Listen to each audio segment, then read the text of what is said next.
mulia, terakhir kita sampai pada ayat yang ke-18. Kita lanjutkan ayat ke-19. A'udzu billahi minasy syaithanir rajim. Bismillahirrahmanirrahim. Innal ladzina yuhibbuna an tashi'al fahishatu fil ladzina amanu lahum 'adzabun alimun fid dunya wal akhirah wallahu ya'lamu wa antum la ta'lamun. ولولا فضل الله عليكم ورحمته وأن الله رؤوف رحيم. يا أيها الذين آمنوا لا تتبعوا خطوات الشيطان ومن يتبع خطوات الشيطان فإنه يأمر بالفحشاء والمنكر ولولا فضل الله عليكم ورحمته ما زكى منكم من أحد أبدا ولكن الله يزكي من يشاء والله سميع عليم. ولا يأتل أولو الفضل منكم والسعة أن يؤتوا أولي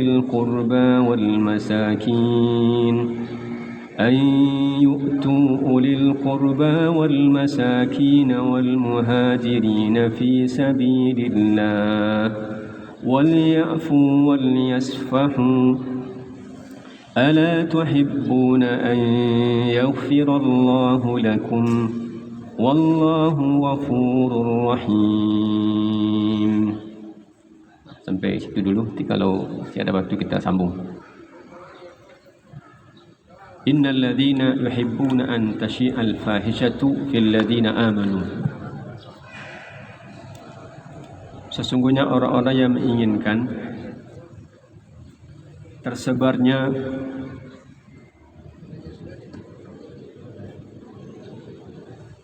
orang-orang yang ingin agar perbuatan yang sangat keji ini, berita bohong, tersiar di kalangan orang-orang yang beriman, mereka mendapat azab yang pedih di dunia dan di akhirat, dan Allah mengetahui sedang kamu tidak mengetahuinya.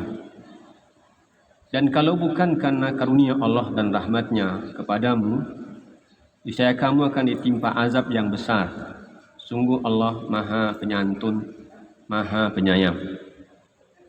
Wahai orang-orang yang beriman, janganlah kamu mengikuti langkah-langkah setan. Barang siapa mengikuti langkah-langkah setan, maka sesungguhnya dia, setan, menyuruh mengerjakan perbuatan yang keji dan mungkar. Kalau bukan karena karunia Allah dan rahmatnya kepadamu, niscaya tidak seorang pun di antara kamu bersih dari perbuatan keji dan mungkar itu selama-lamanya. Tapi Allah membersihkan siapa yang Dia kehendaki, dan Allah Maha mendengar, Maha mengetahui. Dan janganlah orang-orang yang mempunyai kelebihan dan kelapangan di antara kamu bersumpah bahwa mereka tidak akan memberi bantuan kepada kerabatnya, orang-orang miskin dan orang-orang yang berhijrah di jalan Allah. Dan hendaklah mereka memaafkan dan berlapang dada. Apakah kamu tidak suka bahwa Allah mengampunimu? Dan Allah Maha Pengampun, Maha Penyayang. Pekan lalu kita bicara tentang hoax, berita bohong yang beredar di kalangan sahabat tentang istri yang suci, Ummul Mukminin Aisyah radhiyallahu anha. Peristiwanya ketika tercecer, habis mengikuti peperangan setelah sebelumnya beliau terpilih dalam undian. Nabi kalau lakukan perjalanan jauh itu mengundi siapa di antara istri-istri beliau yang akan berangkat. Jadi diserahkan saja kepada Allah, bukan kepada Nabi, bukan pula kepada istrinya. Di Qur'an, jadi dicabut namanya, keluarlah nama Aisyah. berangkat, lalu di perjalanan pulang, ya, kalau ada yang kemarin tidak hadir, perang itu tidak terjadi, tapi karena mereka sudah bersiap-siap, akhirnya mereka kabur karena Nabi datang dan mereka belum sepenuhnya siap. Di perjalanan pulanglah rombongan berhenti ya di padang pasir dan istirahat, termasuk Aisyah turun ya dari tandu atau tenda yang ada di unta itu, lalu kemudian pergi ya buang hajat, katakanlah begitu. Lalu balik, ketika balik ternyata beliau ingat bahwa kalungnya nggak ada. Tadi ada kalungnya, sekarang nggak ada lagi. Beliau pergi ke tempat tadi buang hajat dan mencari-cari, dan kemudian kembali ke tempat tadi. La qadarullah, ternyata rombongan sudah berangkat.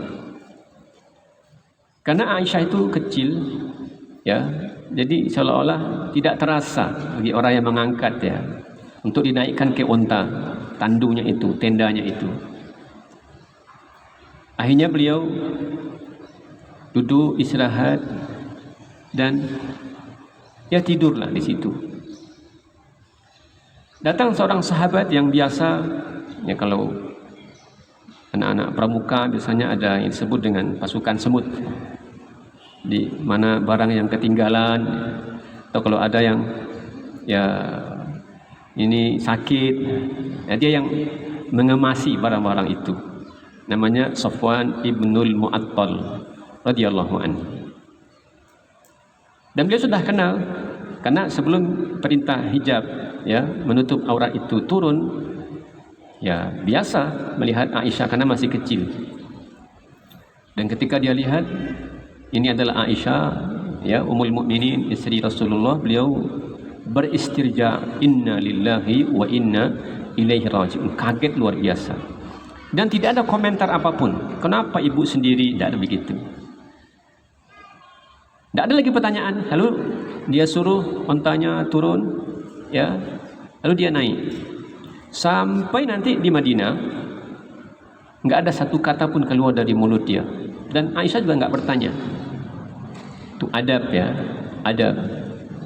Nah ini orang asing, ini ibu kita, Ummul Mukminin. Nggak pula perlu digoda-goda, nggak perlu pula banyak pertanyaan. Inna lillahi wa inna ilaihi raji'un. Terus lakukan perjalanan sehingga sampai di Madinah di siang hari. Bayangkah gimana suasananya? Istri Nabi naik unta milik laki-laki lain namanya Safwan ibnul Mu'attal dari malam sampai pagi. Nah, berarti ada hoax, ada berita. Ini berita hangat. Jadi semua media menyampaikan, ya, media mainstream atau ya medsos itu semua ya menyebarkan. Karena bagi orang-orang media, berita terbaik adalah seburuk-buruk berita. Itu bagi orang media ya. Seheboh-heboh berita itulah media atau berita terbaik. Kan kemarin ada yang lagi viral juga ya. Ibu-ibu dengar kan? Baca juga ya. Yang baca, kadang baca berita nongol dia breaking news. Ini TV berita, lalu breaking newsnya kirain menteri mana yang meninggal, gitu ya, atau menteri mana yang ketangkap. Ternyata ini mantan yang dulu pernah di penjara ya karena la ilaha illallah, gitu ya. Inna lillahi wa inna ilaihi raji'un. Semua TV, ya, semua berita memberitakannya. Jadi berita terbaik bagi media adalah berita yang paling buruk. Kematian itu kan berita paling buruk. Dan bagi media, oh itu berita, kalau perlu paling duluan menyebarkannya. Jadi good news itu adalah bad news. Itu bagi orang wartawan ya, bagi orang media. Berita terburuk adalah ya itu menjadi berita yang paling laris. Apalagi ini istri Rasulullah. Disebarkan. Ternyata ada sahabat yang kemudian terpancing, ya, Ada sahabat yang kemudian ikut-ikutan. Kamu dengar ya? Kamu dengar enggak? Kamu dengar enggak? Apa memangnya? Dia tidak membawakan ke diri mereka sendiri. Kalau saya mungkin tidak akan lakukan. Lalu istri Nabi akan lakukan itu. Kalau saya tidak akan lakukan begitu-begitu. Masa ya Safwan ibn Mu'attal lakukan begitu. Makanya menarik adalah ungkapan Abu Ayyub ketika ditanya oleh istrinya. Bang, barangkali begitu ya. Dengar enggak sekarang yang lagi rame itu? Lagi viral. Apa dek? Kata Abu Ayyub. Abu Ayyub ini sahabat yang di rumah beliau Rasul dulu tinggal pertama kali ketika Nabi berhijrah ke Madinah. Kita pernah sebutkan Abu Ayyub ini ketika dia mengajak Nabi tidur, lalu kata beliau, ya baginda Rasulullah, naiklah ke atas. Tidak enak kami tidur di atas sementara Anda di bawah. Kan semua orang pengen menarik ontanya Rasul itu untuk membawa agar di rumah saya aja lah, di rumah saya aja lah, di rumah saya aja lah. Karena Nabi belum punya tempat tinggal sampai di Madinah. Kata Nabi enggak, tunggu aja di mana onta itu berhenti, maka rumah terdekat itulah tempat saya akan menginap. Itu rumah Abu Ayyub Al-Ansari. Kata beliau, naiklah ya Rasulullah. Bagaimana pula kami di atas sementara Anda di bawah? Tuh, ya enggak enak tidurnya kan. Nabi menjaga juga. Ya sudahlah, kamu ada di atas, ya ini tamu atau apa begitu ya. Akhirnya terpaksa kan Nabi enggak mau, kan enggak mungkin juga dipaksa. Akhirnya Nabi tidur di bawah dan beliau di atas. La qadarullah, ya, cereknya, tempat minumnya ya ketendang lalu numpah air di malam hari itu. Mana rasanya kan? Ya. Rasul di bawah air numpah. Paginya dia katakan, "Ya Rasulullah, enggak, Anda naik." Enggak tidur saya semalam gara-gara air numpah sementara Anda di bawah gitu. Ini Abu Ayyub Al-Ansari. Apa kata Ummu Ayyub? Bang, dengar enggak apa yang lagi viral sekarang tuh? Apa tuh? Itu. Jangan kasih tahu yang lain ya. Kan begitu ceritanya. Nanti sana lagi, jangan kasih tahu yang lain ya, kan begitu kan. Jangan ceritakan sama yang lainnya, kan begitu ya. Cara bergunjing begitu ya. Tapi dia sendiri sampaikan, jangan sampaikan sama yang lainnya. Dia, ya, nanti pesannya jangan sampai lagi yang lainnya. Akhirnya sampai juga sama orang semua. Itu Aisyah sama Safwan ibn Mu'attal. Ya, disebutkan itu mereka selingkuh. Apa kata Abu Ayyub? Ya, saya ini Abu Ayyub. Saya tidaklah sebaik Safwan ibn Mu'attal. Dan kamu Ummu Ayyub, kamu juga tidak sebaik Aisyah. Kira-kira kalau terjadi pada kamu seperti ini, kamu akan lakukan apa? Ya enggak, saya enggak bisa. Ya enggak lah, begitu kan. Nah, Aisyah itu jauh lebih baik dibanding kamu. Safwan itu jauh lebih baik dibanding saya. Kalau saya tidak lakukan itu dan Aisyah tidak lakukan itu, kenapa itu disebarkan? Banyak kata Allah, kenapa orang-orang beriman tidak membawakan ke diri mereka sendiri? Kenapa terima mentah-mentah isunya itu? Lalu terhukumlah siapa yang patut dihukum, ya, karena menuduh seseorang berzina. Karena enggak datang 4 orang saksi yang seperti kita sampaikan melihat seperti bagaimana telunjuk masuk ke dalam gelas. Nonton sendiri. Karena enggak ada saksi maka dicambuklah ya beberapa orang. Ada Hasan ibn Thabit, ini penyair dari kalangan sahabat. Ada Mistah, ini anak sepupunya Abu Bakar, dan ada Hibnah binti Jahash. Masing-masing dicambuk oleh Nabi sebanyak 80 kali. Sebagai bukti bahwa hukum ini ada. Ya, hukum hudud itu ada. Hukum cambuk itu ada. Tetapi tidak sembarangan orang boleh menerapkannya. Itu hanya ada pada negara. Makanya kalau sudah sampai pada pimpinan sama negara, sama pengadilan, itu enggak boleh dicabut hukum itu.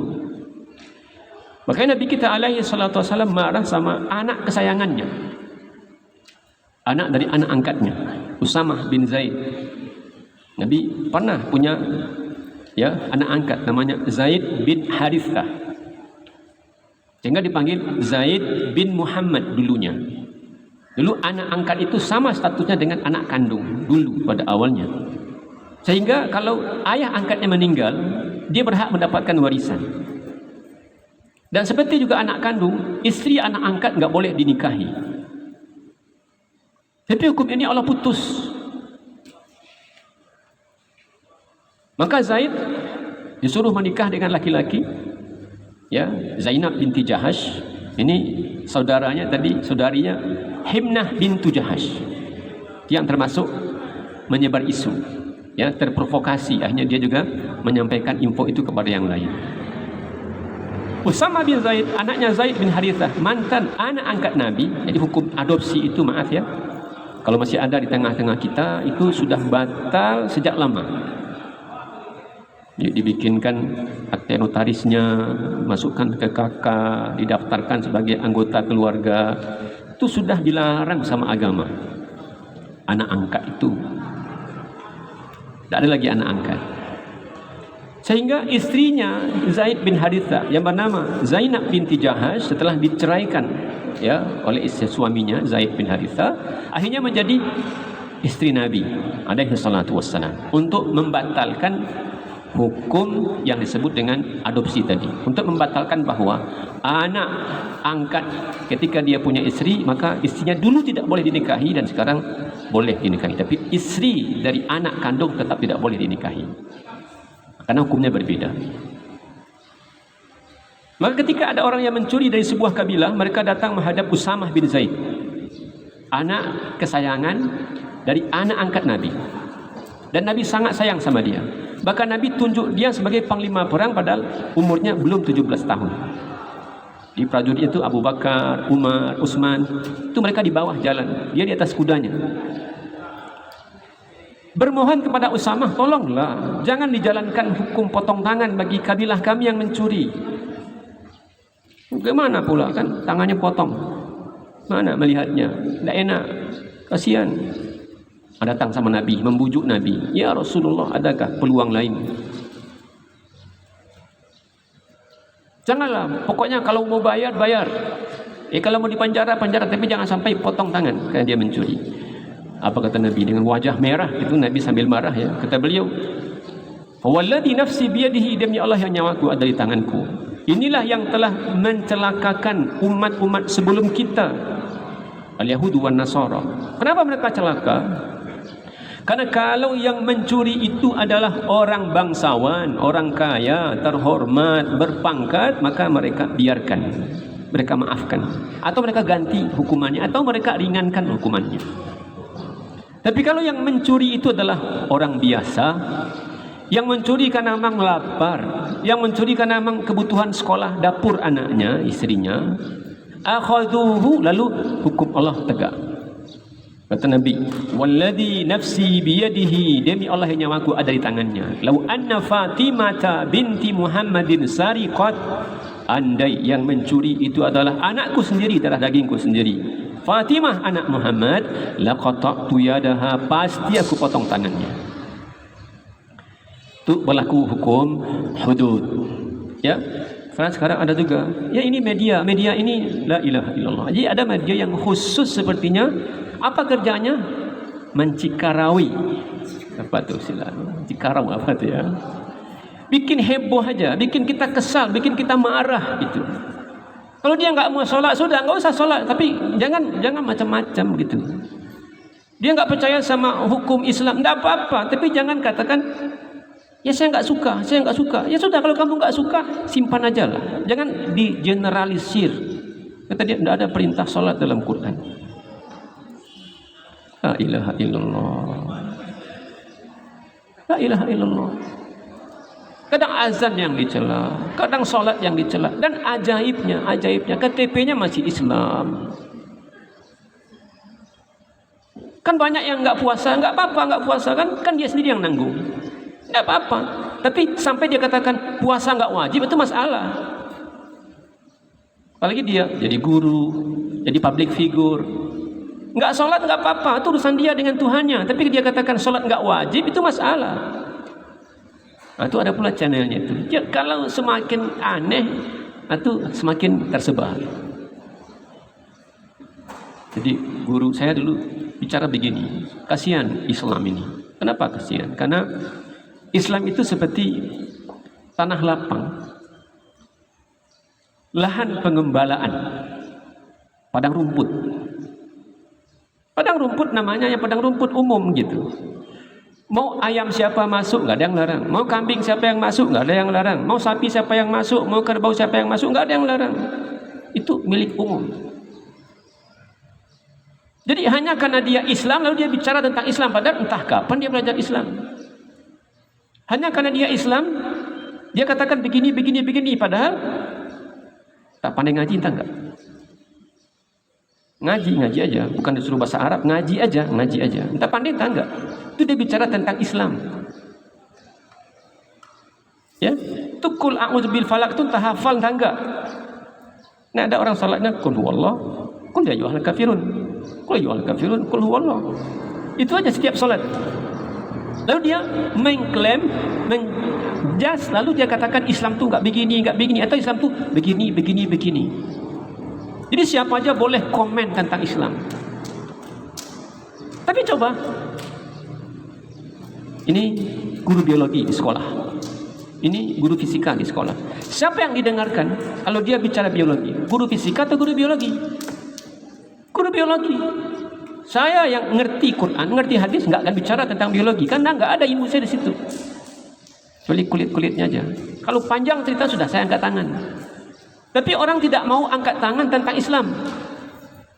Mau ngomong. Padahal entah tahu apa dia tentang Quran, entah tahu apa tentang hadis, entah tahu apa tentang Islam. Lalu dia ngomong.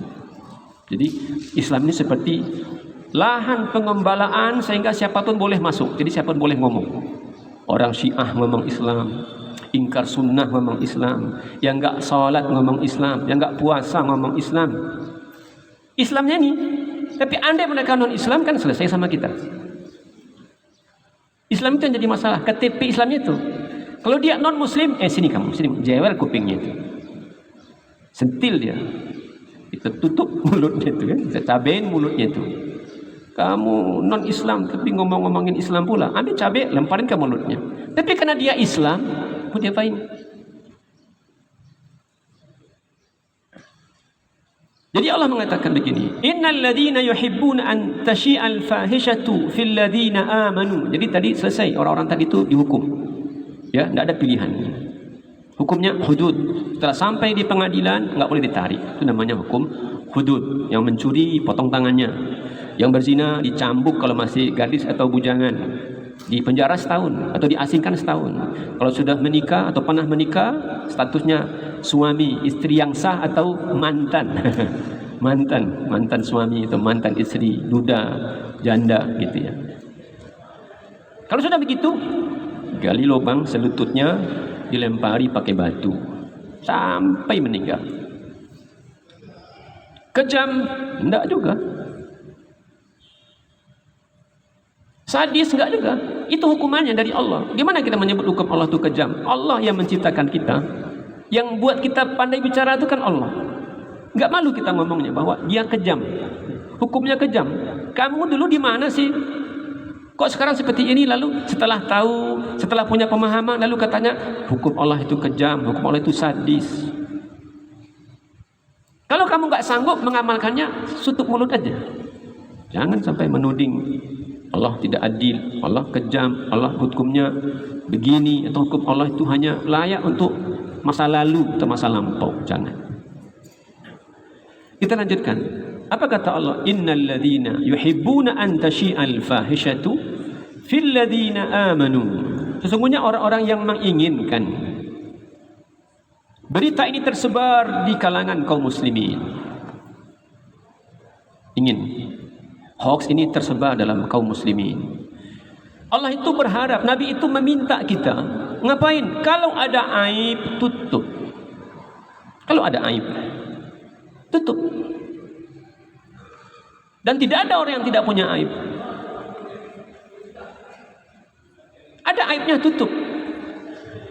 Makanya riba itu kan menjadi problem. Ya Rasulullah, memang dia begitu, memang dia begitu, memang dia begitu. Iya, kalau begitu faktanya berarti kamu sudah menggunjingkannya. Tapi kalau nggak begitu faktanya berarti kamu sudah menfitnah dia. Dia begitu, lalu digunjingkan, gitu ya. Menggunjingkan itu nggak benar. Yang tadi itu, jangan sampaikan sama yang lain ya. Ini off the record ya, tapi dia ngomong. Nanti semuanya pindahnya off the record semua.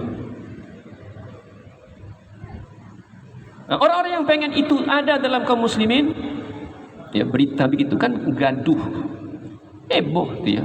Gimana isu ini ada dalam kehidupan rumah tangga Nabi? Gimana bisa ada begitu? Kenapa sahabat tidak? Ya, itu ujiannya, itu pelajarannya untuk kita. Pelajarannya untuk kita. Makanya tadi di ayat sebelumnya Allah katakan, ya'idukumullahu alla ta'udu. Kata Allah, saya ingatkan jangan pernah mengulanginya lagi. Abadan, selamanya. Jangan biarkan ini ada dalam kehidupan kaum muslimin. Kalau ada aurat, tutup. Karena man satara musliman satarahu Allahu fi dunya wal akhirah. Siapa yang menutup aib aurat kaum muslimin, Allah tutup aibnya, auratnya di mana? Di dunia dan di akhirat. Dan siapa yang mencari-cari aib kaum muslimin, Allah akan permalukan dia bahkan nanti di dalam rumahnya. Katanya cari-cari aib orang. Allah akan buka aib dia sendiri bahkan dalam rumahnya. Akhirnya suami atau istrinya tahu tentang aib dia. Kadang maaf ya, anak dan cucunya tahu tentang aib dia. Dan tadi sok baga, sok berani, sok hebat, sok begitu, dibuka oleh cucunya, dibuka oleh anaknya, dibuka oleh suaminya, dibuka oleh istrinya. Kenapa? Itu Nabi katakan, barang siapa yang mencari-cari aib kaum muslimin, Allah akan permalukan dia bahkan di dalam rumahnya. Makanya man satara musliman, siapa yang menutup aib kaum muslimin, satarahullahu fid dunya wal akhirah. Allah menutup aibnya di dunia dan di akhirat. Kalau aib kita dibuka, maaf ya, nanti pada hari kiamat itu Dajjal itu ada tanda di kepalanya, kafara. Bisa dilihat orang beriman lihat, oh itu kafir, itu kafir Dajjal. Kalau Allah permalukan kita, di jidat kita ini ada tulisan apa? Fasik. Lalu mana-mana orang baca fasik. Di jidat kita ada tulisan apa? Maaf ya, ini suka nonton yang tidak benar, suka film begini, ada di kepala kita. Jadi orang lihat. Di jidat kita ni ada tulisan apa nih? Ini makan harta anak yatim. Ada tulisan di sini, orang baca. Apa tulisannya? Ini akilur riba, makan riba. Beranikah kita keluar rumah kita kalau ada aib kita di kepala kita? Enggak. Kenapa Ustaz di sini? Ya, karena aibnya ditutup oleh Allah. Kenapa kita bisa hadir, masih bisa angkat kepala kita? Allah tutup aib kita. Kalau dibuka sama Allah aib kita, la ilaha illallah. Mungkin tidak mau ketemu istri, tidak mau ketemu suami. Sudahlah, tidak sama anak. Maka jangan cari-cari aib, karena siapa yang cari-cari aib, Allah akan permalukan dia di dalam rumahnya. Jadi kalau kita bertugas menyelesaikan masalah, cari. Untuk apa? Untuk islah atau untuk mencari kebenaran, untuk memastikan mana yang benar di antara orang yang berselisih ini. Itu silakan. Tapi batasi untuk kepentingan itu. Innal ladzina yuhibbuna an tashi'al fahishatu fil ladzina amanu. Orang-orang yang menginginkan berita-berita buruk ini, hoax ini, tuduhan-tuduhan keji ini ada dalam kehidupan kaum muslimin, untuk mereka ada adab yang pedih di dunia. Adab yang pedih di dunia, pedih, menyakitkan. Ya, konon historinya yang tadi itu, kononnya. Apa historinya terakhir? Siapa tahu saya mau kemana?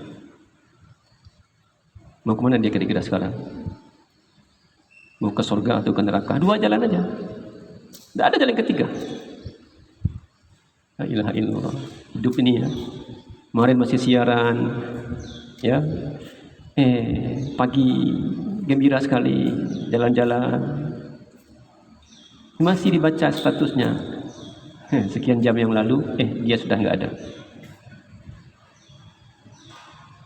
Semoga Allah jadikan kita dan orang-orang beriman pergi dengan husnul khatimah.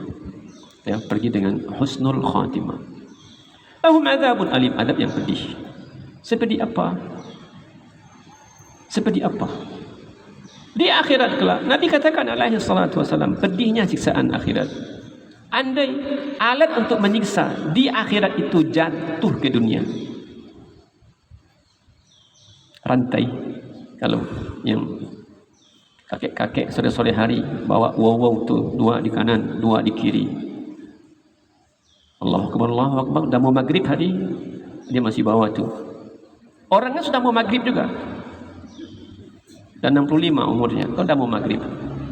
Nabi katakan umur umatku hanya 60 sampai 70 tahun. Sudah 65 umurnya, mau maghrib masih bawa wow juga tu.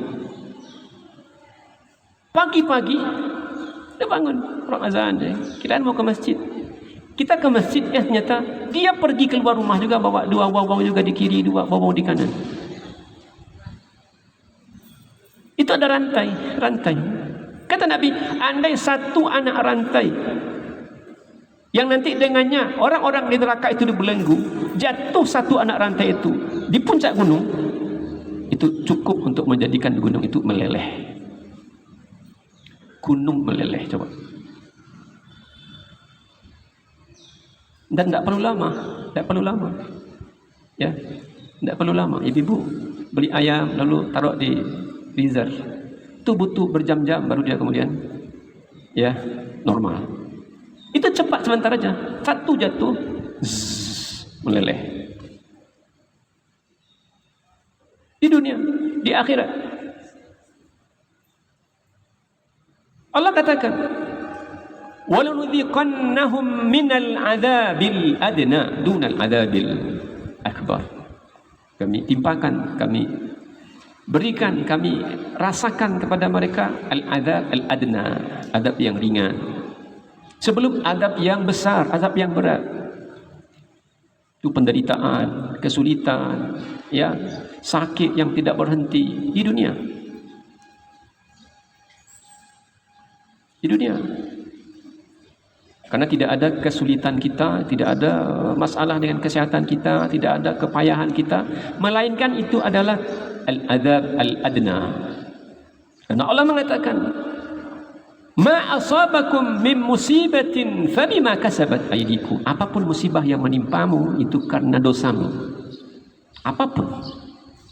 Kena duri sedikit berdarah, itu karena dosa.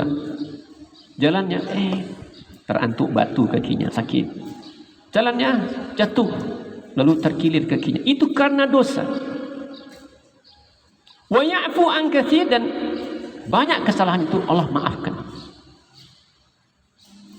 Banyak. Makanya kita ini berdosa, kita ini melakukan kekhilafan, kesalahan, ya wajar kalau kita ini sakit, wajar kalau kita ini demam, wajar kalau kita ini kena flu, wajar kalau kita terkilir. Wa ya'fu an katsir, itu sebagai pembersih atas kesalahan kita. Jadi bukan sakit itu yang kita khawatirkan, justru yang kita khawatirkan enggak pernah sakit. Yang saya khawatir itu kalau enggak pernah sakit. Pengen ini langsung dapat. Mau pergi ke sana langsung bisa. Itu yang kita khawatirkan. Karena kita berdosa, tapi kok semuanya jadi mudah. Seolah kita enggak bersalah. Padahal salahnya kita itu dibersihkan. Kekhilafan kita itu mesti diputihkan. Di antara cara memutihkannya oleh Allah adalah dengan musibah-musibah itu, dengan kesedihan-kesedihan itu, dengan capek-capek itu, dengan lelah-lelah itu. Maka Nabi katakan, ma yusibul muslimu min nasabin, tak seorang muslim pun yang ditimpa kecapean, wala wasabin, dan keletihan, sakit, wala hammin, dan kesusahan, wala hazanin, dan kesedihan, hatta syaukah yushakuha, dan bahkan tidak ada orang yang tertusuk duri jarinya, illa kafarallahu bihi min khotoyahu, melainkan itu adalah penghapus kesalahan-kesalahannya. Jadi kalau sudah lama nggak sakit, kita barangkali merindukannya. Ya, sudah 10 tahun nggak sakit, ya itu ada apa dengan saya nih? Kok ya walaupun sakitnya sekedar sakit gigi, sekedar pusing, sekedar capek, itu penghapus, ya, menghapus kesalahan-kesalahan kita. Yang kita khawatirkan, kita banyak dosa, kita banyak kesalahan, tapi hidupnya makmur. Yang dia inginkan tercapai. Mau kemana dia pergi bisa, nggak ada halangannya. Padahal jauh dari Allah, yang sering disebut dengan istidraj. Karena ada orang yang oleh Allah Subhanahu wa taala dibiarkan. Jadi kalau kita buat salah lalu kita kepleset, alhamdulillah, makasih ya Allah. Makasih ya Allah. Kita ditegur oleh Allah demam. Astagfirullah, astagfirullah, maafkan ya Allah kesalahanku ya Allah. Maafkan. Yang dikhawatirkan justru kalau kita jarang beribadah kepada Allah, jauh dari Allah, tapi hidup kita ini lapang, urusannya mudah, rezekinya lancar, kemanapun pergi nggak ada halangan. Itu yang kita khawatirkan. Karena Allah mengatakan, falamma nasu ma dzukiru bihi, ketika mereka melupakan peringatanku. Hayya 'alas shalah. Apa tuh? Kita dia tidak wajib salat tu. Ya ayuhan nabi, wahai nabi, qul li azwajika wa banatika wa nisa'il mu'minin, katakan kepada istrimu, katakan kepada anak perempuanmu, katakan kepada ya perempuan-perempuan muslimin lainnya agar mereka menutup auratnya. Apa tuh? Itu dulu, sekarang enggak. Lalu orang-orang yang jauh dari Allah ini, jauh dari syariat Allah, Allah bukakan rezekinya. Itu yang kita khawatirkan. Falamma nasu ma dzukiru bihi, ketika mereka tidak peduli dan melupakan. Beda dengan lupa. Kalau lupa enggak ada masalah, tapi melupakan. Lupa.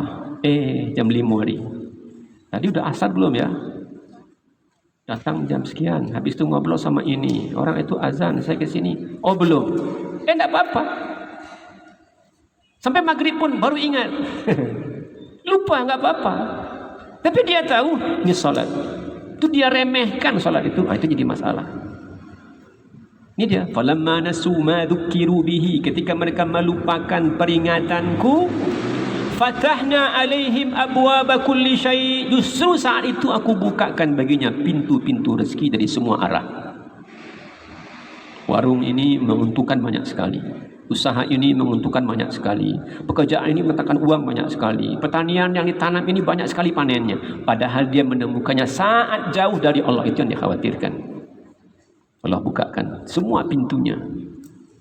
Hatta idza farihu bima utu, ketika sudah sampai di puncaknya. Makanya Allah katakan, orang-orang zalim itu jangan GR ya. Jangan mereka GR karena mereka, dengan kondisi saya jauh dari Allah enggak apa-apa kok. Jangan GR, Allah menunda aja. Kalau sudah datang waktunya, itu habis semua. Habis semua. Kadang ya, dia nggak tahu antah berantah siapa tuh dia. Lalu karirnya naik. Ya, artis tuh masya Allah, orang-orang populer tuh ya, kaya raya dia. Datang penyakit. Habisnya. Sampai ketika dia sudah meninggal, habis semua asetnya, utangnya masih banyak. Jadi enggak pulang pokok, kan ada yang pulang pokok ya. Dulu ya nggak apa-apa, kita ini sedih, kita ini nggak punya apa-apa sekarang, karena dulu juga nggak punya apa-apa. Ada orang yang melejit kekayaannya, tiba-tiba habisnya. Sekian bulan sakit, dan ketika meninggal, rumah sakit belum terbayar, sementara mobil sudah terjual, rumah sudah terjual, tanah sudah terjual. Yang disebut oleh Allah. Ketika mereka melupakan ayat-ayat Allah, ketika mereka melupakan peringatan Allah, kami bukakan pintu rezeki. Itu yang ditakutkan. Kalau kita salah, ditegur oleh Allah, tidak apa-apa. Dihukum oleh Allah ya, diberikan musibah, tidak apa-apa. Kita kembali. La'allahum yarji'un. Dia kembali. Nah, kalau sudah begini, ya naik, jauh dari Allah. Habis itu jatuh sejatuh-jatuhnya. Jatuh apa namanya? Jatuh cendol. Capai masih bisa diambil yang bagian atasnya. Cendol jatuh gimana? Tak ada lagi, habis. Habis, itulah. Sampai kadang-kadang tak cukup uang untuk menebus rumah sakit. Padahal punya kekayaan puluhan miliar, tapi habis.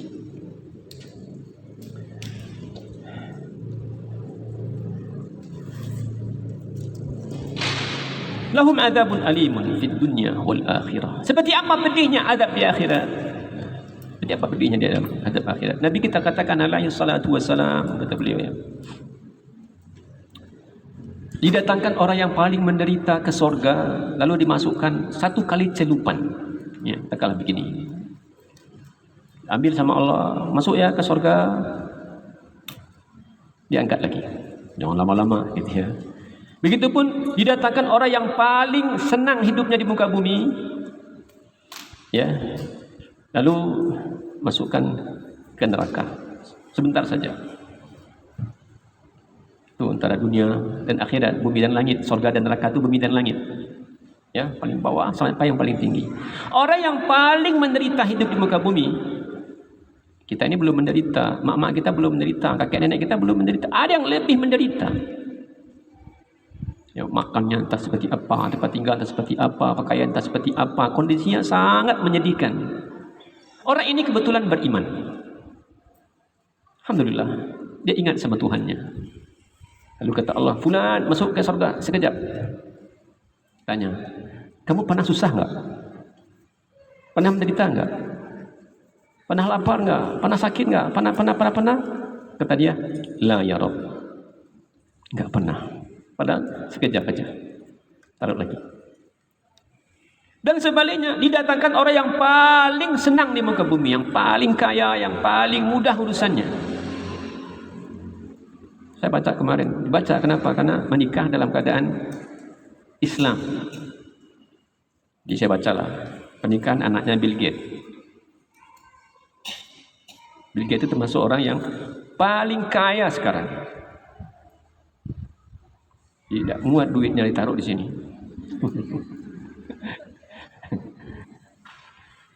Duitnya bukan recehan, dolar ratusan dolar itu nggak muat di sini. Dia kan senang dia tuh, mau kemana aja nggak perlu antri. Kita kalau mau pergi sekarang kan, ya cucu hidung, nggak enak ya. Sudah divaksin lalu hidung cucu aja lah. Apa gunanya vaksin kalau begitu? Sudah vaksin 2 kali, harus cucu hidung juga. Dan tidak gratis, mestinya gratis kan? Kita pula yang bayar. Ini banyak yang aneh, ajaib. Nah, karena dia Muslim, ada yang lain-lain mungkin tidak Islam. Dia menikah secara Islam, berarti kan dia Muslimah, berarti kan menikah secara Islam. Kalau dia enggak Muslimah, berarti enggak mungkin menikah secara Islam. Kamu mesti bersyahadat dulu, terserah nanti bagaimana agamanya setelah itu ya. Tapi dia jelas sekarang Muslim. Orang yang kaya milik dia, tapi maaf ya tidak beriman. Tidak beriman dia umpamanya, tapi kaya raya. Tidak ada halangannya, mau kemana, makan apa, dengan siapa. Ya, kalau orang-orang kaya model dia, Masya Allah, ya Allah bukakan sama dia ya. Menikah, dihadiri 300 orang, lalu di rumah yang luasnya 30 hektar. Rumahnya itu 30 hektar. Ini orang paling kaya. Ini kita akan gambarkan tentang orang yang seperti dia tapi tidak beriman. Hidupnya mewah, makannya, minumannya, pakaiannya, kendaraannya ya. Beda dengan yang tadi mau makan aja payah. Ini semuanya bisa. Kalau bolehlah emas dimakan, dia bisa makan emas tuh. Ya, setiap menyuap tuh emas dia suap ya, kalau boleh lah. Ya. Enggak nasi, enggak roti, enggak gandum, enggak keju makannya, enggak kentang. Andai emas boleh dimakan, berlian bisa dimakan berpuluh-puluh tahun, dia enggak akan bangkrut. Tapi ini tidak beriman, masuk dalam neraka. Sekejap diangkat sama Allah. Ya fulan, pernahkah kamu senang agak sekejap? Kalla, tidak. Padahal dia 40 tahun, 50 tahun, 60 tahun, 70 tahun bermewah-mewahan, sekejap saja masuk neraka, lupa dia dengan kesenangannya.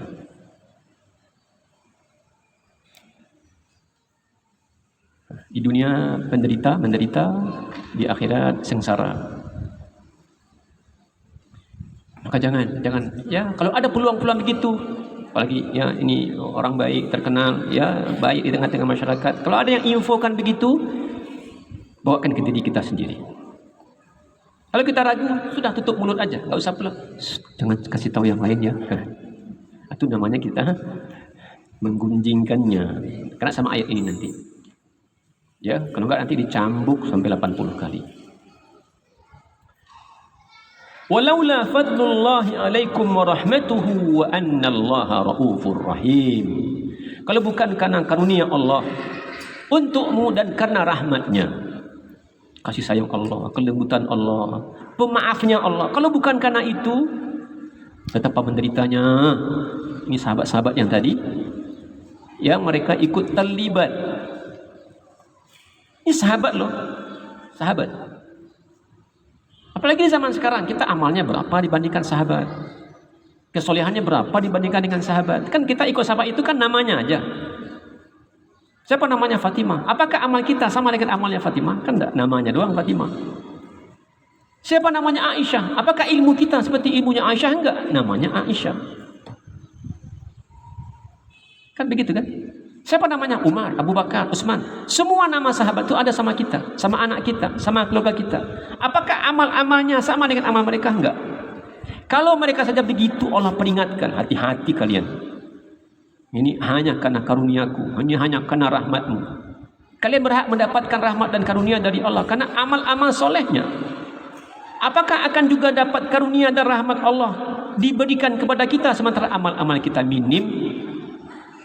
Jadi kalau sahabat kan karena amalnya, jadi Allah mudahkan, Allah berikan keringanan, Allah berikan karunia. Kita kira-kira kalau menyebarkan begitu, apakah dapat jaminan juga? Belum tentu.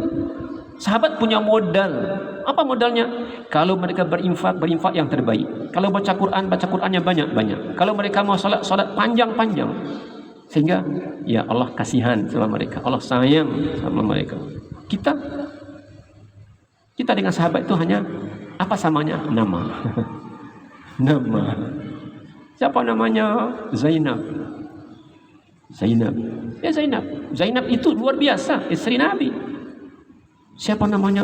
Khadijah. Tahu Khadijah? Khadijah datang Jibril alaihi salatu wasalam ketemu Nabi. Ya Muhammad. Ada apa Jibril? Kau datang di waktu hari ini? Ada apa? Perintah penting apakah? Aku datang sampaikan pesan dari Allah. Untuk siapa? Untuk Khadijah. Masya Allah. Khadijah dapat pesan dari Allah. Apa katanya? Sampaikan sama Khadijah. Allah sudah bangunkan sorga, istana untuk dia di sorga. Tidak ada letih, tidak ada lelah, tidak ada capek di sana. Siapa yang bisa begitu? Itu orang yang amal solehnya, ketaatannya, keimanannya memang patut mendapatkan itu. Kita kadang-kadang Pak Camat aja nggak tahu sama kita, ya kan? Pak Camat, kadang Pak Lurah mau ngasih BLT, mau ngasih bansos, ada nama datanya, Pak Lurahnya nggak tahu, dia tahunya ini, wajahnya yang mana sih? Nggak hafal. Lurahnya nggak tahu sama kita. Ini Jibril khusus datang ingin ketemu Khadijah, nyampaikan salam dari Allah. Nah, orang-orang seperti itu suci, dimuliakan, hormati. Ya, jangan sampai lidah kita ini tajam kepada sahabat. Ya, kita curiga sama sahabat. Kan ada juga orang yang begitu. Sahabat kan manusia. Iya, Nabi juga manusia, apalagi sahabat kan. Tapi mereka as-sabiqun al-awwalun, orang-orang utama, lebih dulu beriman, apalagi yang paling dulu beriman, yang paling duluan berjuang bersama Nabi. Ya, radhiyallahu anhum wa radu'an. Mereka punya hal yang kita enggak punya. Itu mereka sahabat itu, Allah sudah rela dengan dia dan mereka rela dengan Allah. Jadi Allah sudah ridha dengan semuanya. Walaula fadlullahi alaikum wa rahmatuhu. Jadi ya sahabat yang tadi itu, ya ada Hasan bin Thabit, ada Mistah bin Utsatha, ada Himna, itu ya untung Allah masih sayang sama kalian. Ya, sehingga Ia tidak sampai adab di akhirat. Ia hanya dapat hukuman, dicambuk oleh Nabi di dunia atas perintah Allah. Ya ayyuhalladzina amanu la tattabi'u khutuwatis syaitan. Wahai orang-orang beriman, jangan kamu ikuti langkah-langkah setan. Kenapa? Karena langkah-langkah setan itu Asyaitan ya'muru bil fahsya'i wal munkar. Karena setan itu kerjanya menyuruh kita berbuat yang keji dan berbuat yang munkar. Ia pembisik. Pembisik. Nabi katakan alaihi salatu wassalam, kalian itu, kita semua itu punya pembisik. Kita ini punya pembisik. Alladhi yuwaswisu fi sudurin nas, yang terus membisik-bisikkan ke dalam dada kita. Beginilah, jangan beginilah. Oh, beginilah, jangan beginilah. Itu syaitan. Jangan ikuti langkah-langkahnya. Apa sih langkah-langkah syaitan itu? Banyak. Di antara langkah syaitan itu kita bisa lihat ya. Ada yang disebut dengan at-tazyin. Apa tazyin itu? Ya, memutarbalikkan fakta. Tazyin, membuat yang jelek jadi buruk. Maaf ya. Yang jelek jadi bagus sekali. Jelek jadi buruk biasa. Yang membuat yang jelek itu jadi bagus. Bagaimana ini barang paling jelek? Jadi tukang iklan yang paling hebat itu, tukang iklan nomor 1 ya, di bumi dan di langit itu syaitan. Karena dia bisa menjadikan barang yang sangat jelek, dia rusak, dia membunuh orang, itu kata dia, itu bagus tuh, itu enak tuh, itu sehat tuh. Gimana akal manusia ketika dia berpikir narkoba itu tidak ada masalah kok? Coba gimana? Ya, yang di rumah ya, bapak-bapak di rumah itu, gimana akal sehatnya itu ketika ini dibaca ya, merusak, rokok dapat bla bla bla bla bla. Mana akal sehatnya? Gimana lah, mau dimarahin gimana gitu ya.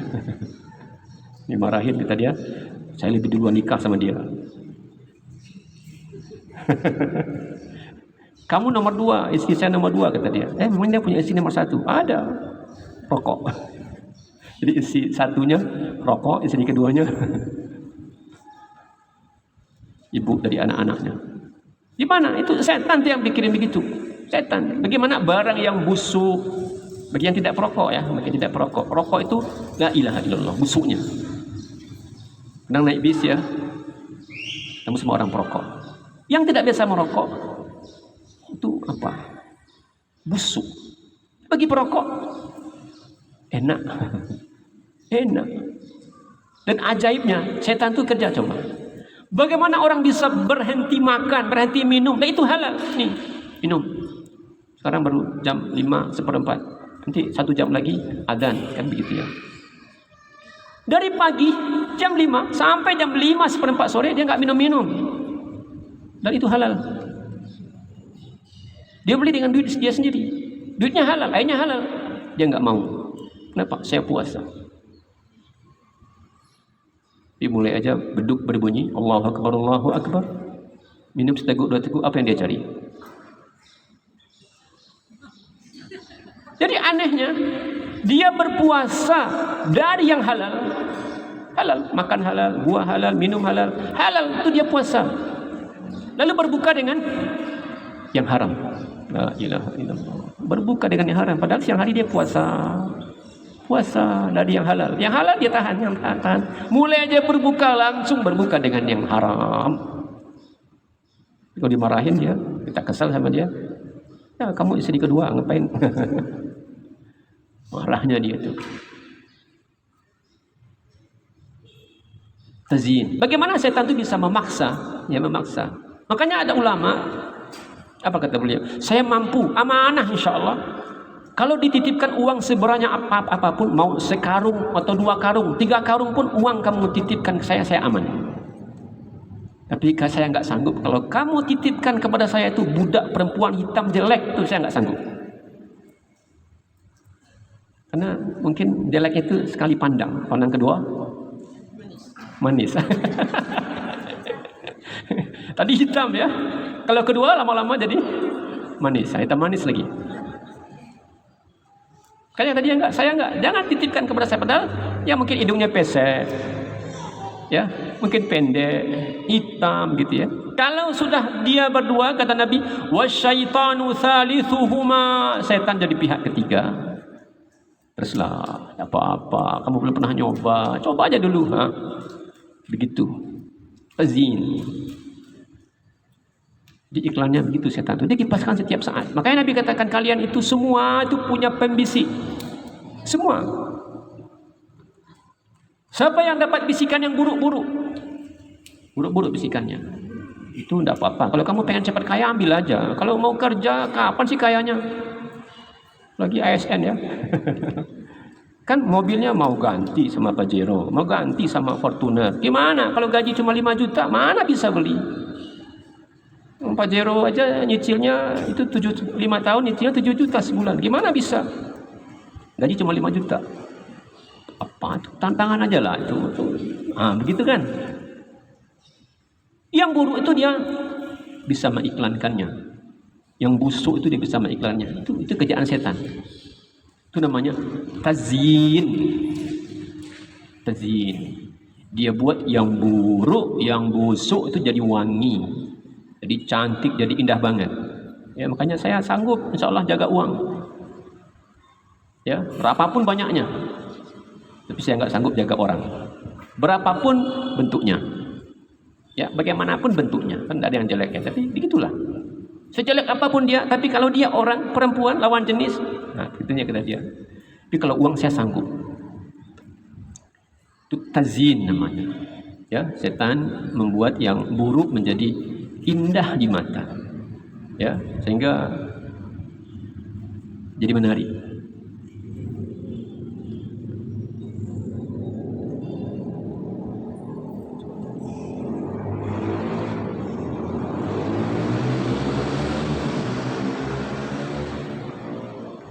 Yang kedua langkah setan itu namanya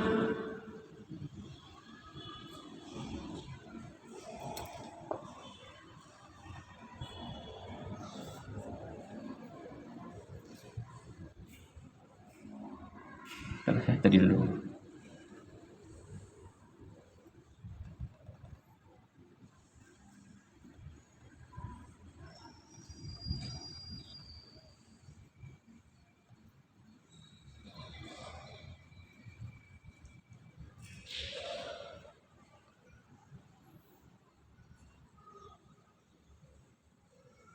Sebentar, semalam sudah saya tulis tapi saya cari dulu.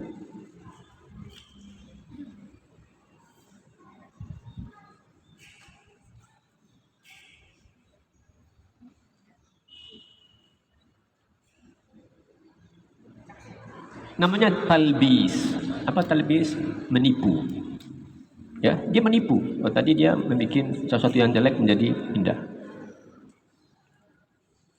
Kalau ada orang umpamanya dia butuh atau dia pengen, apa yang dia pengen kan? Pengen beli kendaraan.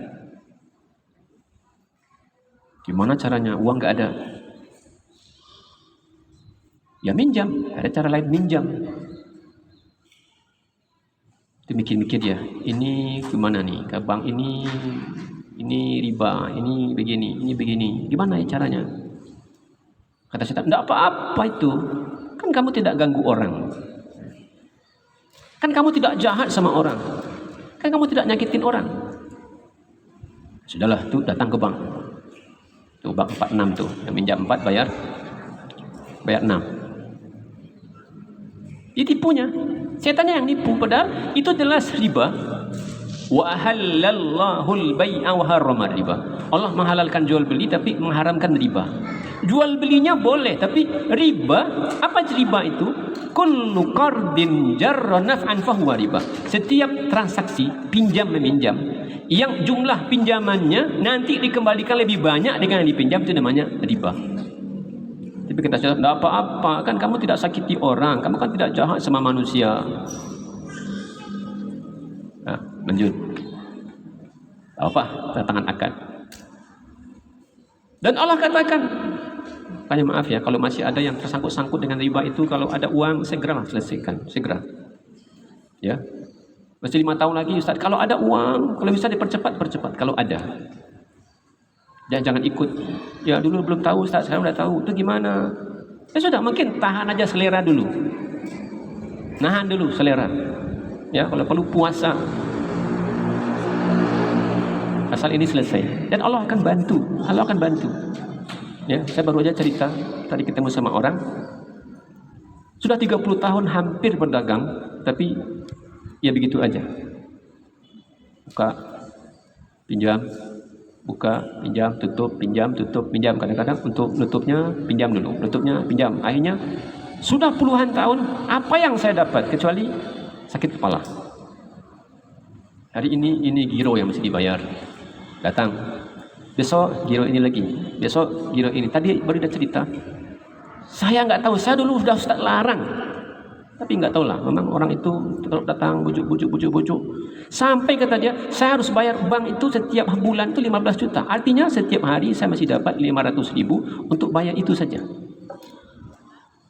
Dia berdagang. Utangnya setiap bulan harus bayar 15 juta. Setiap bulan. Artinya mesti dapat untung 500.000 sehari. Untung loh, bukan yang lain. Karena nanti mesti gaji karyawannya. Ya, mesti beli makan atau apa untuk karyawannya. Tapi untungnya. Sampai dia akhirnya melawan orang bank. Enggak, saya enggak mau bayar. Bunganya, saya akan bayar berapapun utang saya, tapi jumlahnya saja. Bunganya saya enggak mau. Mau tahan lah, mau tangkap lah. Dan dia cerita, alhamdulillah, ya, alhamdulillah orang sangat percaya sama saya. Alhamdulillah, ya, sekarang saya punya uang, bisa cash 2 miliar beli ruko. Selama ini, besok mau cari uang untuk giro ini, besok untuk ini, besok untuk ini. Setelah saya keluar dari sini, saya bisa beli. Saya beli ruko di sana 2 miliar. Saya beli di sana bisa. Saya punya uang cash. Orang-orang yang dulu nggak mau bayar piutang saya jualan ini ya. Ini sini ada 70 juta, ini ada 30 juta, ini ada 100 juta, 150 juta. Ketika saya berhenti dari riba, itu yang dulu yang hutang sama sekarang datang. Maaf Pak, saya lambat bayar. Maaf Pak, ini uangnya. Ini uangnya. Karena yang masih riba itu, apalagi lapang aja dadanya, nggak merasa bersalah juga dengan riba itu. Apa kata Allah? Fa illam taf'alu, kalau kamu tidak berhenti dari riba, fa'dzanu, umumkan kepada mereka, biharbim minallahi wa rasuli. Allah angkat bendera untuk memerangi dia. Mana mau tidur, Allah memerangi dia. Di mana mau lapang dadanya, Allah memerangi dia. Kalau perlu puasa. Ya, kalau perlu, sudahlah, udah 2 tahun gak beli baju, gak apa-apa, masih ada baju yang 3 tahun, 4 tahun yang lalu kok. Cukup. Nah, ini perlu, sudah, ini wajib, ya, ini butuh. Yang tidak butuh, sisakan uangnya, percepat melunasi utang yang tadi, bayar 4. Utangnya 4, bayarnya 6 tuh. Karena Allah umumkan perang. Siapa yang bisa mengalahkan Allah? Siapa yang bisa mengalahkan Allah? Enggak. Maka kalau kita udah berhenti, insya Allah ada rezeki yang lain. Itu namanya talbis, ya, setan menipu. Berikutnya namanya taswif.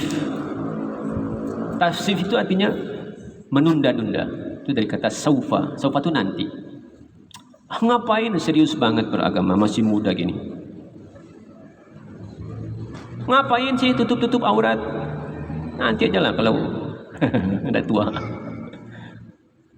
Ngapain soleh-soleha benar? Ngapain sih? Nah, begitu. Nanti ajalah. Ingat, malaikat maut tidak pernah janji yang dia ingatkan kepada kita. Ingat ya, 24 jam lagi. Ingat ya, setahun lagi. Ingat ya, sebulan lagi. Ingat ya, minggu depan. Dan hikmah juga oleh Allah ya. Kalau kita tahu kita mau mati, ya, mana stres juga kan, mikirin istri yang mau ditinggal, ya, anak yang mau ditinggal, ya, pekerjaan. Saya masih muda, saya begini. Dia nggak pernah mikir nanti lah, nanti enggak. Dia kalau udah datang janjinya, itulah yang tadi itu. Siapa tahu saya mau kemana? ternyata mau masuk kubur. Nggak ada yang tahu. Ternyata masuk kubur, ternyata kawan kita nih. Berdua sama suami masuk kubur.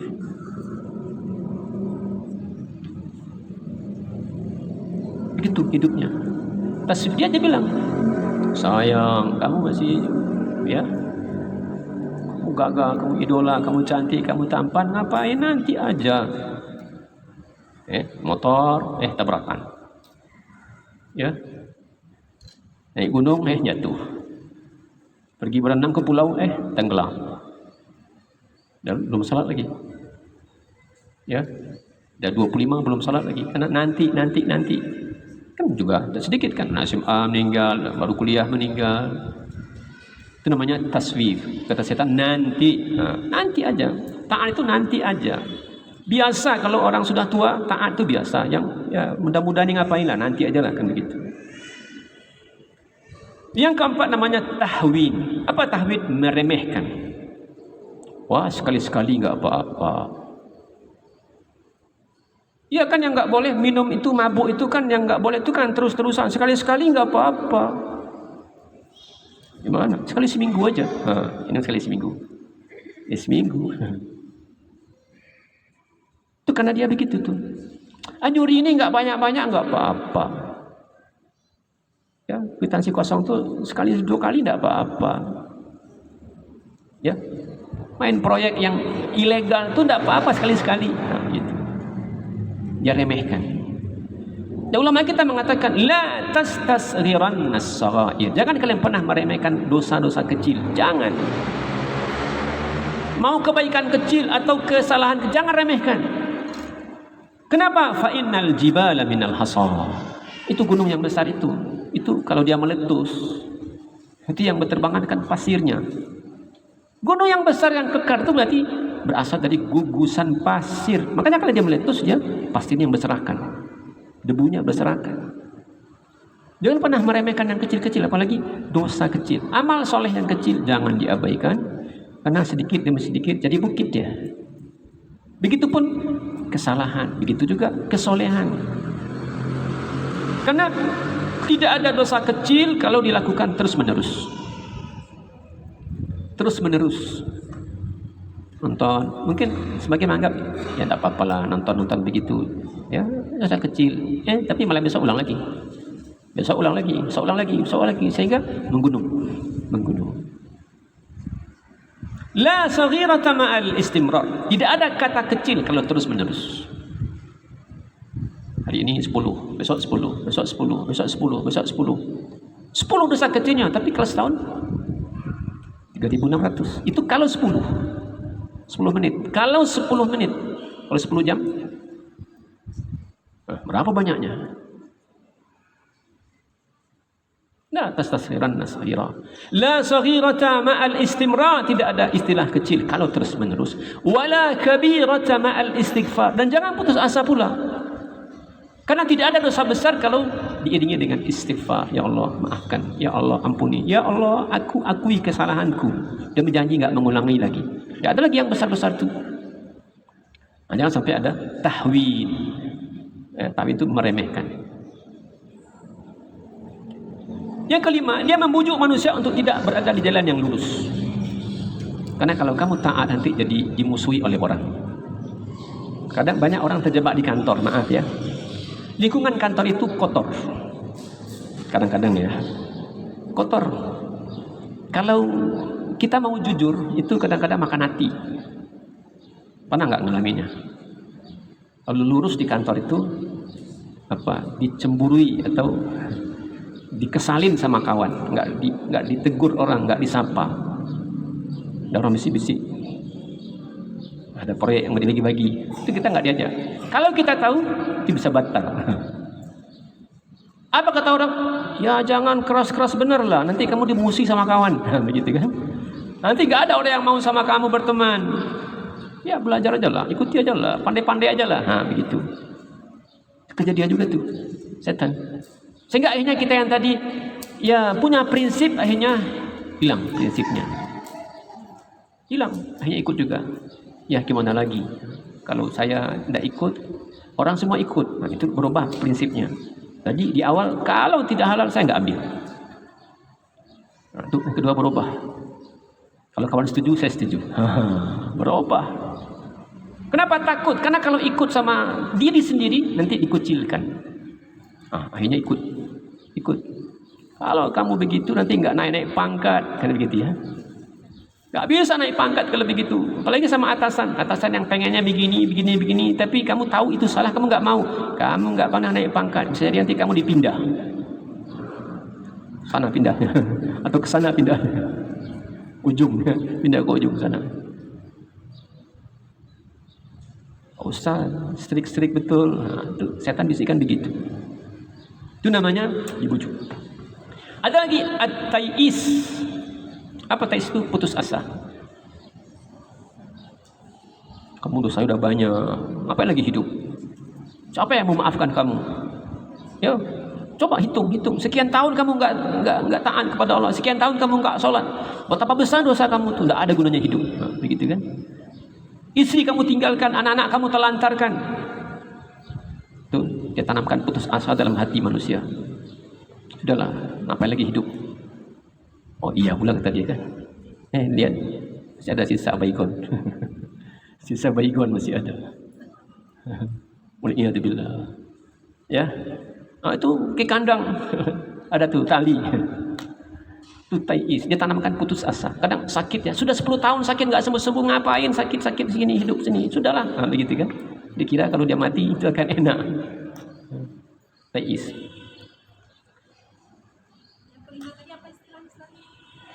Tidak ada istilahnya. Jadi membujuk saja untuk tidak dari jalan yang lurus. Ya, nanti kalau kamu ikut sama orang, kalau terlalu istiqomah nanti kamu dikucilkan. Itu aja. Setan juga hadir pada manusia saat dia sedang marah. Kalau sedang marah kita nggak bisa kontrol diri. Makanya kalau marah itu ada resep dari Nabi. Ganti posisi. Sedang berdiri marah, duduk. Ya. Kalau duduk marah juga, coba berbaring. Masih marah juga, pergi berwudu. Setan tuh yang dalam badan tuh. Ya, aliran darah kita jadi normal. Makanya kalau ya bisa menahan amarah, itu istimewa. Makanya Allah sebut di antara tanda orang bertakwa itu adalah wal kadhiminal ghaidha wal afina 'anil nas. Bisa menahan amarah. Dia marah sebenarnya tapi ya tidak dia ikutkan sepenuhnya marahnya itu. Dia kontrol. Dia bisiki manusia untuk panjang angan-angan. Ya, lihat di TV, di HP-nya, rumahnya bagus sekali. Kita lihat film ini indah sekali. Itu dia tanamkan angan-angan. Kamu juga bisa loh. Bisa. Gitu, panjang angan-angan. Lalu dia takutkan manusia dengan kemiskinan. Kamu mau kaya? Iya. Gimana caranya? Itu yang tadi itu. Ada banyak cara untuk kaya. Semua cara yang dia tawarkan, cara-cara yang batil. Kayak tadi, dia jelas hanya ASN. Di angan-angannya punya Pajero. Itu tidak masuk. Kecuali dia ada bisnis lain ya, bisnis HMI ya. Ada bisnis ABC dan D itu lain. Nah, dia pergi ke kantor jam sekian lu pulang. Itu pasti angkanya. Kalau dapat apa tukin apalah berapalah gitu. Dia mesti sekolahkan anaknya, mesti kasih nafkah istrinya. Dihitung-hitung, alhamdulillah pulang pokok. Alhamdulillah, karena banyak yang nggak pulang pokok juga. Itu mimpi mau beli Fortuner, angan-angan. Kan nggak mungkin dengan cara yang halal kan? Dia nggak punya usaha lain, lalu mimpinya angan-angannya itu kata dia gimana? Ada caranya. Itu dia tunjukkan caranya itu. Dia sudah punya Fortuner tapi pengen punya pesawat. Banyak Indonesia orang punya pesawat pribadi banyak, ratusan orang kalau nggak ribuan, banyak. Heran ibu, ada orang punya pesawat. Banyak orang Indonesia yang punya pesawat. Ya, bagi orang nggak mahal pesawat itu, kita aja yang katakan mahal. Tapi ada orang ya dia nggak mampu beli pesawat, tapi keinginannya luar biasa. Ada peluang. Itu tuh siapa yang dulu di Mahkamah Agung tuh? Dia hanya jadi pegawai apa di situ, kekayaannya ratusan miliar. Rumahnya, mobilnya, semuanya main. Padahal dia pegawai negeri. Dari mana? Itu kan dari terdakwa, dari yang punya masalah hukum. Kamu mau berapa? Begitu kan? Mau berapa? Tergantung kamu kasih berapa. Begitu. Dapat dia. Kata setan, tidak apa-apa, ambil. Karena banyak orang aneh. Kalau dilihat pendapatannya gimana bisa begitu? Ya, lembaga negeri sudah pasti, angkanya pasti. Beda nanti tukin aja kan? Tukin dong yang beda. Golongan sekian ya Bu ya. Golongan sekian, penjabatan sekian, ini sekian. Ini sudah pasti. Tapi angan-angannya tinggi. Kata setan, itu caranya kata setan. Itu caranya kata setan. Banyak tuh. Ya, banyak. Ya, kadang heran ya. Ya, makanya para penegak hukum tuh separuh kakinya di sorga, separuh lagi di neraka. Ya, karena Nabi katakan begitu. Kalau dia bisa konsisten, bisa adil, ya kata Nabi al-imamul adil, itu nanti dapat naungan dari Allah. Ya. Pada saat kepanasan di akhirat itu kena matahari 1 mil di atas kepala, ada orang yang Allah payungi. Di antaranya al-imam al-adil, pemimpin yang adil. Ya, termasuk ya yang di pengadilan itu. Berikutnya sampai ke 9 saja. Membisiki manusia dengan keistimewaannya dan kejelekan orang lain. Kita ini punya kelebihan dan punya kekurangan. Tapi setan pandai, kamu itu hebat, bla bla bla bla. Lalu tentang orang lain kita lihat, orang ini begini, ini jelek nih, ini kurang nih, ini cacat nih. Akhirnya timbul apa? Sombong. Diremehkan orang lain. Yang saya orang lain itu kalau bisa dibeli semua. Begitu kata setan. Itu caranya setan itu. Makanya kata Allah, wala tattabi'u khutuwati syaitan. Ya, dah hampir habis waktu ya. Dah tinggal setengah jam kurang. Wala tattabi'u khutuwati syaitan. Jangan kamu ikuti langkah-langkah setan. Banyak langkah-langkah setan tadi itu. Fa innahu ya'muru bil fahsya'i wal munkar. Setan itu hanya menyuruh 2 hal. Setan enggak menyuruh kecuali kalau tidak keji itu fahsya, itu perbuatan yang terjadi dengan penyelewengan urusan kelamin. Yaitu penyelewengan seksual, berzina, selingkuh, ya LGBT, perkosa, berzina, itu namanya fahsya. Mungkar itu semuanya Allah enggak suka. Jadi apa aja yang Allah enggak suka, itu kerjaan setan. Lakukanlah, makanlah, minumlah, pakailah, pergilah. Padahal Allah enggak suka. Di ayat lain dia katakan asyaitanu ya'idukumul faqra. Setan itu takut-takuti kamu jangan banyak-banyak memberi, nanti kamu jadi miskin. Wallahu ya'idukum maghfiratan minhu wa fadla. Padahal Allah janjikan 2 hal. Apa kata Allah? Kalau kamu banyak memberi, Allah akan ampuni. Kalau kamu banyak memberi, Allah akan ganti. Untung 2 kan? 2. Setan tadi takut-takuti miskin kamu. Padahal yang memberi kaya siapa? Allah. Dan kata Allah janjikan maghfiratan minhu, ampunan dari dia, dan fadla, karunia, jadi bertambah rezekinya.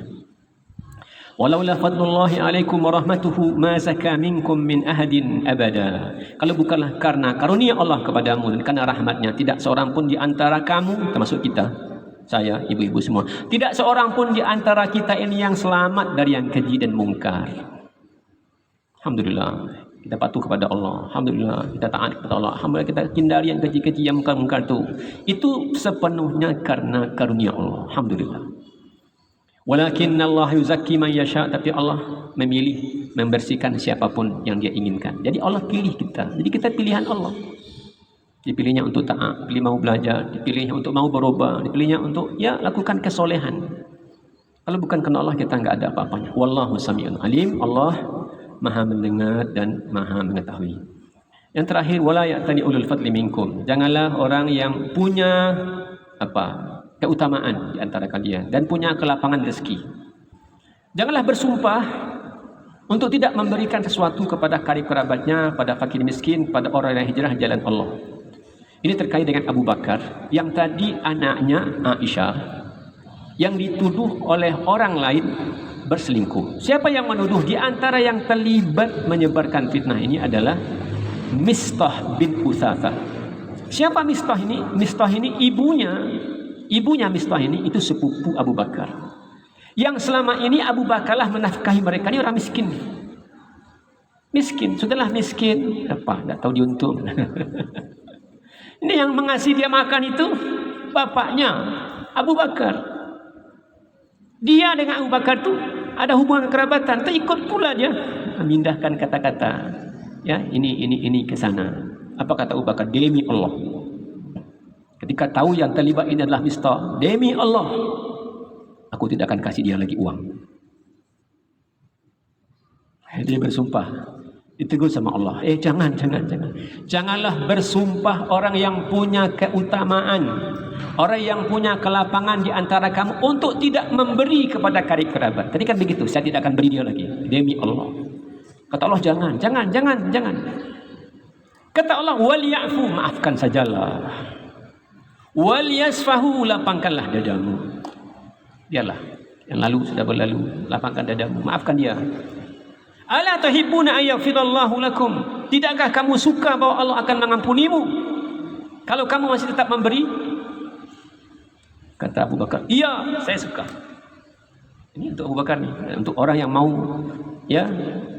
Tapi sebab turunnya karena Abu Bakar yang tadi bersumpah untuk tidak mau beri kepada Mistah karena dia telah menodai rumah tangga anaknya. Rumah tangga dia juga, anaknya sama Nabi. Enggak, saya akan kasih makan lagi. Begitu ya. Carilah makan surang, kita harus gitu kan. Carilah belanja surang. Lalu ditegur sama Allah. Jangan begitu. Allah ganti dia. Kamu enggak mau dapat ampunan dari Allah. Kata dia, mau. Nah, jadi kalau begitu, saya akan terus beri dia. Akan saya maafkan dia. Jadi Allah Abu Bakar kemudian melanjutkan lagi nafkahnya kepada Mistah dan orang-orang miskin yang terlibat. Wallahu ghafurur rahim, dan Allah Maha Pengampun dan Maha Penyayang. Allahu a'lam bishawab. Semoga Allah memberi kebaikan kepada kita semua, menerima amal soleh kita dan melipat gandakan pahalanya. Subhanakallahumma bihamdika asyhadu an la ilaha illa anta astaghfiruka wa atubu ilaik. Assalamualaikum warahmatullahi wabarakatuh.